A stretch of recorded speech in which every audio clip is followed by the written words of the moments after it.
do women really fall in love? Have you ever wondered why sometimes women seem to fall head over heels for complete assholes? You know, you're walking home from the supermarket and you see this guy with thick gold chain and a shaved head, the type of dude that, you would cross the street for. And yet, clinging to his arm is this super cute woman, as if this guy is the loveliest thing on earth. Let's look at a short interview with a detective who visited one of the most intense prisons in New York. The number of suspects in criminal cases, even murder, who have either good-looking girlfriends or a good-looking girlfriend or good-looking girlfriends is one of the great amazements in my mind. I mean, I've it's just an idle thought, but I mean, I've gone to, Rikers Island on, I have to do an interview in prison, and you go up on visiting day and you see these beautiful girls that are like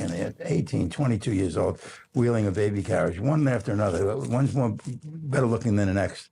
And the average guy is walking around. He can't get a date on a Friday night or a Saturday night. And you have these guys that are like, it's just very perverse, about, I guess there's something to that old saw about people like bad boys, So here's the secret. How women fall in love is not random. They fall in love according to their blueprint. Every single woman has a blueprint. It's like a set of hidden rules that decides who she connects with, who excites her, and in the end also who she ends up falling in love with. And most dating coaches, they seem to completely miss this. And they'll tell you things like, just display high value, boy, or you have to pass her shit tests and all will be fine. But lumping 3.5 billion women into one box. So what you will learn in the coming minutes is the subtle psychology that actually gives you control over your interactions with women. And this won't be just theory, this is a legit roadmap based on over 10 years of coaching experience. So before we talk about how to make her fall in love, let's first see things from her perspective. Female psychology, understanding her blueprint. Why does one woman fall for the Russian mobster type while the other goes nuts for the skinny, wimpy, artsy guy? Well, understanding her blueprint will give you control over your interaction. For example, I've noticed a pattern with women who have extremely high sex appeal. Like the type of girls who like to wear short skirts and just have that aura of sexiness. Are you picturing her? These ladies usually had to deal with quite big amount of catcalling and harassment. So if you put yourself in her shoes and then think if she had to pick one, do you think she's going to value deep talks more or the feeling of safety? Is she gonna go for that skimpy arts kid or the guy, the mobster vibe? Exactly. The aggressive looking guy, the guy who looks like he can make her feel safe, that's the dude that she's gonna go for. Now imagine a girl who was abandoned by her parents at a very young age. Traumatic experiences like this obviously leave a mark on how a person bonds with others. Right? This affects her attachment style. And now she might be inclined to fall for guys who recreate this traumatic experience, usually men who will end up leaving her as well, because this is just what she experienced as love at a very young age. And so now, today, this feels like love to her. Or she might try to fix the past, and she could do that by attracting a guy who's equally anxious or someone who's easy to control, because then she'll never have to fear being left again. And so needless to say, some blueprints are healthier than others. Anyway, how does her blueprint get formed? Well, it gets formed by tons of factors like her previous dating experiences, her self-image, her age, the way she was parented, could even be culture, could be expectations from society, and obviously her genetically instilled preferences. Alright, with that out of the way, let's go back to your perspective, the male perspective, and go over some practical steps. What women really test for. Her blueprint usually centers around a few things that she really highly values. For example, I know a girl who really loves teasing and bullshitting and shit talking. And so because she values these things so much, she hates guys who bore her. Makes sense, right? And so what will she do? Well, the first opportunity she gets, she's going to answer a guy's question in a shocking way. And this is a test. And if you answer seriously, or if you're actually shocked, or maybe you don't know what to say, well, you just failed her test.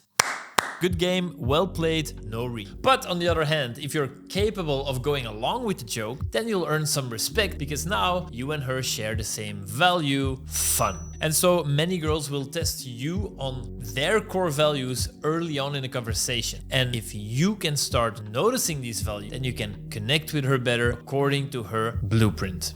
Building a connection. Somehow, a lot of guys think that status is what starts connections. Like, I'll show off my watch, or I'll be the funniest guy in the room, and then I'll prove that I'm the prize. And why do they think these things? Well, because that's kind of how it works in the movies that you watched. Oh, and because deep down, guys, they feel like they're not enough, so they try to compensate with external stuff. The problem is that status actually blocks connection. If she's looking up at you, then you're automatically not on the same level. So yeah, she might be impressed by your status at first, but she's not impressed with you. Two very different things. Now, other guys, they'll just try the complete opposite.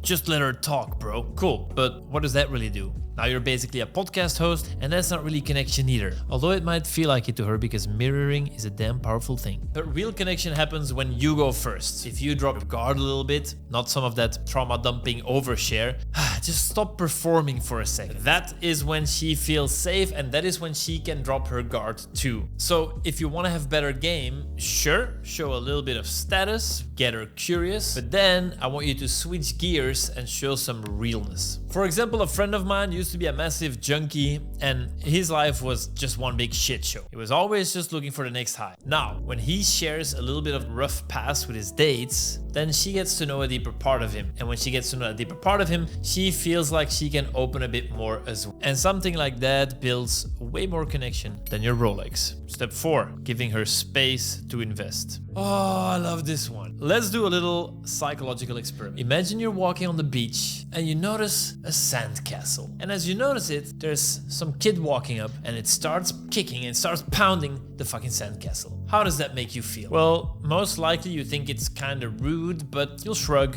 You don't really care. Now imagine you are the person who built that castle and you've put an hour of honest work into this.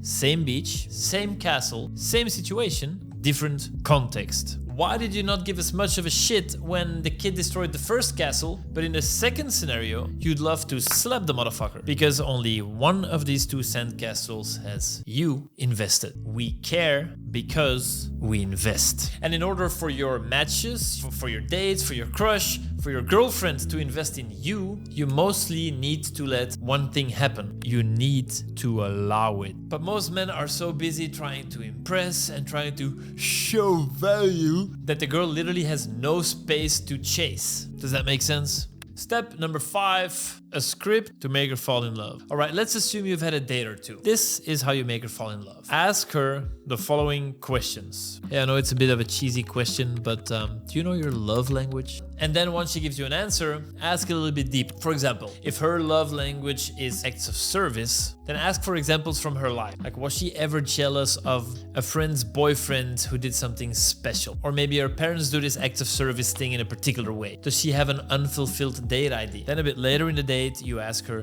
what are your favorite romantic movies? And what was so special about them? Maybe ask her if there was a specific scene that she liked. Then later you can jokingly tell her that you might fulfill one of these fantasies. Now what this will do is that it will put a future projection in her mind of you fulfilling those needs. Let's say her love language was physical touch, and one particular scene that she loves from a movie, the guy and the girl are sitting in the park by a pond and it's a golden hour sunset, whatever. Now she's likely to imagine you giving her this massage in this particular sunset. And I realized that this massage thing is more likely something that you would want. And she's more likely to pick acts of service, and it's her coming home from a bad day at work and here you are, you made dinner and the candles are lit and you got her flowers too, and you arranged a fucking Zoom call with all her friends on screen saying, come on girl, we all love you, shake it off, you're still our princess. Anyway, the real power is not trying to ask a bunch of questions and then magically instill an idea in her mind. The real power is now that you know these things about her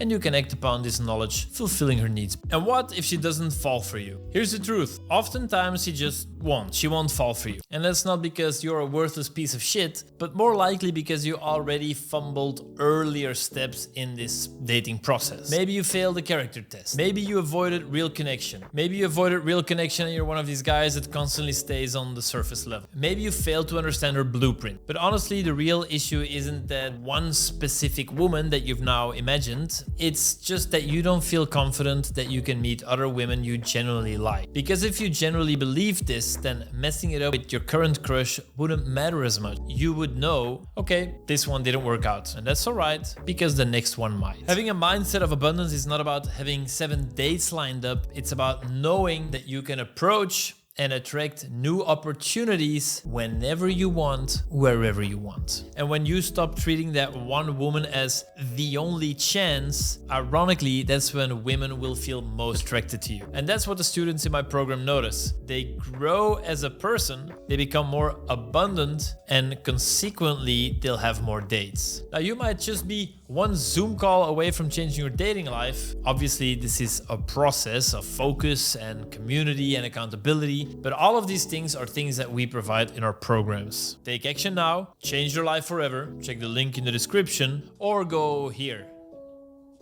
Because love isn't magic, it's psychology, biology, and a bit of timing. Or as one neuroscientist put it, falling in love activates the same brain regions as addiction. And no wonder you need to handle it wisely. Thanks for watching. I hope you learned something. Big kiss on your snout.